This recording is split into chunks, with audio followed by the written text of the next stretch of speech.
அடிக்கிற இந்த மலைக்கு நல்ல சுட சுட இட்லி சுட்டு சூப்பரான கையேந்தி பவன் இந்த தக்காளி சட்னியை செய்து கொடுத்தீங்கன்னா அப்படியே 4 இட்லி சாப்பிட்றவங்க கூட 8 இட்லி சாப்பிடுவாங்க. அந்த அளவுக்கு டேஸ்ட் அள்ளி அள்ளி கொடுக்கும் இந்த தக்காளி சட்னி. கண்டிப்பா ட்ரை பண்ணி பாருங்க. ஹலோ ஃப்ரெண்ட்ஸ், அஸ்ஸலாமு அலைக்கும்.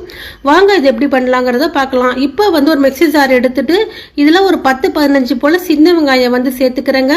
இது கூடவே ஒரு பெரிய சைஸ் வெங்காயம், அதாவது மீடியமாக இருக்கிற பெரிய வெங்காயம் ஒன்று கட் பண்ணி சேர்த்துக்கிறேன். இதில் நீங்கள் முழுக்க சின்ன வெங்காயம் சேர்த்துக்கலாம், முழுக்க பெரிய வெங்காயம் கூட சேர்த்துக்கலாங்க. இப்போ நான் ஒரு 3 பழ அளவுக்கு பூண்டு சேர்த்துட்டு தக்காளி நல்லா நாட்டு பழமாக ஒரு 4 பழம் கட் பண்ணி வச்சுருந்தேன், அதை சேர்த்துக்கிறேன். இது பார்த்தீங்கன்னா ஒரு 200 கிராம் அளவுக்கு தக்காளி பழம் இருக்கும். இது கூடவே காரத்துக்கு ஒரு 7-8 வரமிளகாய் சேர்த்துக்கிறேன். உங்களுக்கு காரத்துக்கு எந்த அளவு வேணுமோ அந்த அளவு நீங்கள் சேர்த்துக்கோங்க. இது சின்ன மிளகாய், காரம் கொஞ்சம் கம்மியாக தான் இருக்கும், அதனால் 8 மிளகாய் சேர்த்துருக்கேன். இது கூடவே ஒரு 1/2 ஸ்பூன் அளவுக்கு சீரகம் சேர்த்துட்டு இதை நல்லா நெய்ஸாக நான் அரைச்சி எடுத்துகிட்டு வந்துடுறேங்க. பாருங்க, நல்லா அரைச்சி எடுத்துகிட்டு வந்துட்டேன். இது போல் நல்லா நெய்ஸாக அரைப்பட்டுருக்கணும், மிளகாலாம் நல்லா அரைப்பட்டுருக்கணுங்க. இப்போ இதை வாங்க சூப்பராக இதை நம்ம தாளிச்சிடலாம். தாளிக்கிறதுல தாங்க விஷயமே இருக்குது இந்த சட்னிக்கு டேஸ்ட்டு. இப்போ ஒரு பேன் வச்சு 2 ஸ்பூன் அளவுக்கு எண்ணெய் சேர்த்துருக்கேன். இந்த எண்ணெய் சூடான உடனே கடுகு உளுந்தம்பருப்பா ஒரு 1/2 ஸ்பூன் அளவுக்கு சேர்த்துக்கிறேன். இது நல்லா வெடிக்கட்டும்.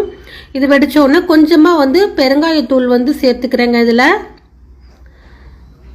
சேர்த்துட்டு இது கூடவே கொஞ்சமாக கருவேப்பிலையும் சேர்த்துட்டு இப்போ நம்ம அரைச்சி வச்சிருக்கிற சட்னியை எடுத்து சேர்த்துக்கலாங்க. இது போல் சேர்த்து கொடுத்துட்டு இந்த சட்னி பார்த்தீங்கன்னா தண்ணி சட்னி தாங்க, கையேந்தி பவன் தண்ணி சட்னி தான், ரொம்ப நல்லாயிருக்கும் இட்லி தோசைக்கு. இப்போ லைட்டாக மிக்ஸ் பண்ணிக்கிறேங்க.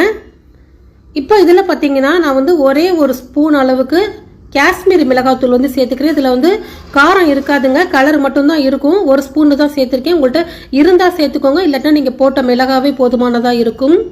இப்போ இதுக்கு தேவையான அளவு 1 டேபிள் ஸ்பூன் அளவுக்கு உப்பு சேர்த்து கொடுத்துக்கிறேன். சேர்த்துட்டு இதை பார்த்தீங்கன்னா 1 நிமிஷம் நல்லா வதக்கிக்கிறேன். இதோட பச்சை வாசம் போகட்டோங்க. நல்லா 1 நிமிஷம் நல்லா வதங்கட்டும். வதங்கின உடனே நம்ம இதில் தண்ணி சேர்க்க போகிறோங்க. தண்ணி பார்த்தீங்கன்னா இது போல் நல்லா கொதிச்சு வரட்டும். அதுக்கப்புறம் நம்ம தண்ணி சேர்த்துக்கலாம். தண்ணி நான் ஒரு 2 பெரிய டம்ளர் அளவுக்கு சேர்த்துக்கிறேன். சேர்த்துட்டு நல்லா மிக்ஸ் பண்ணிக்கிறேன்.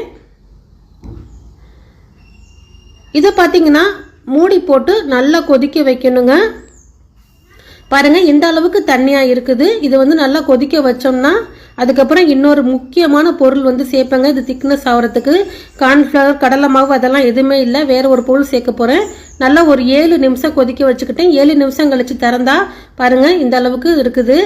இப்போ இதில் பார்த்தீங்கன்னா ஒரு சின்னதாக ஒரு குழிக்கரண்டி அளவுக்கு இட்லி மாவு தாங்க நான் எடுத்துக்கிறேன். சின்ன குழிக்கரண்டி இது பார்த்தீங்கன்னா ஒரு 4 டேபிள் ஸ்பூன் அளவுக்கு இருக்கும் இந்த இட்லி மாவு. இதில் கொஞ்சமாக தண்ணி விட்டு நல்லா மிக்ஸ் பண்ணிட்டு நம்ம இதில் சேர்த்துக்கலாங்க. என்னடா இட்லி மாவு சேர்க்குறோமே நல்லா இருக்குமான்னு நினைக்காதீங்க, ரொம்ப ரொம்ப சூப்பராக இருக்கும். ஒரே ஒரு முறை ட்ரை பண்ணி பார்த்துட்டு நீங்கள் கமெண்ட்ஸில் சொல்லுவீங்க. ரொம்ப அட்டகாசமாக இருந்துச்சு இட்லி தோசைக்கு. இப்போ இதை நான் சேர்த்துக்கிறேங்க. சேர்த்துட்டு நல்லா மிக்ஸ் பண்ணிக்கிறேன். நல்லா திக்னஸும் கொடுத்துரும்.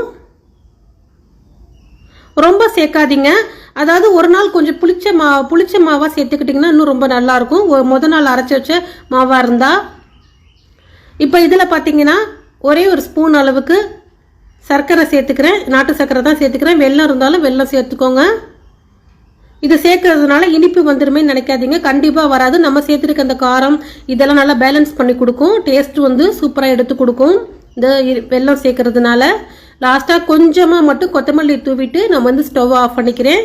இந்த மாவை சேர்த்துட்டு நல்லா லைட்டாக கொதி வரட்டும். கொதி வந்தோடனே கொத்தமல்லி சேர்த்துட்டு நான் ஸ்டவ் ஆஃப் பண்ணிடுறேங்க. அவ்வளோதாங்க, ரொம்ப சூப்பரான கையேந்தி பவன் தண்ணி சட்னி தக்காளி சட்னி ரெடி ஆயிருச்சு. நல்லா சுட சுட இட்லி வச்சு அதில் ஊற்றி சாப்பிட்டா ஆஹா சாப்பிட்டுக்கிட்டே இருக்கலாம் போல இருக்குங்க. அந்த அளவுக்கு டேஸ்ட்டை அள்ளி அள்ளி கொடுக்கும். கண்டிப்பாக நீங்களும் இதே மெத்தடில் ட்ரை பண்ணி பாருங்கள். ட்ரை பண்ணி பார்த்துட்டு எப்படி இருந்துச்சுங்கிறத மறக்காமல் எனக்கு கமெண்ட்ஸில் சொல்லுங்கள். பார்க்கறதுக்கே எவ்வளோ சூப்பராக இருக்குது பாருங்கள். நல்லா சாஃப்டான இட்லியை சுட்டு அதில் இந்த சட்னியை ஊற்றி சாப்பிட்றதுக்கு வேறு லெவலில் இருக்குங்க. இந்த வீடியோ பிடிச்சிருந்தா லைக் பண்ணுங்கள், மறக்காமல் நம்ம சேனலை தொடர்ந்து ஃபாலோ பண்ணுங்கள். நம்ம சேனலை பார்க்குற நிறைய ஃப்ரெண்ட்ஸ் பார்த்தீங்கன்னா ஃபாலோ பண்ணாமே பார்க்குறீங்க. ப்ளீஸ் ஒரே ஒரு ஃபாலோ மட்டும் எனக்காக கொடுத்துருங்க. ஓகே ஃப்ரெண்ட்ஸ், ரொம்ப நன்றி.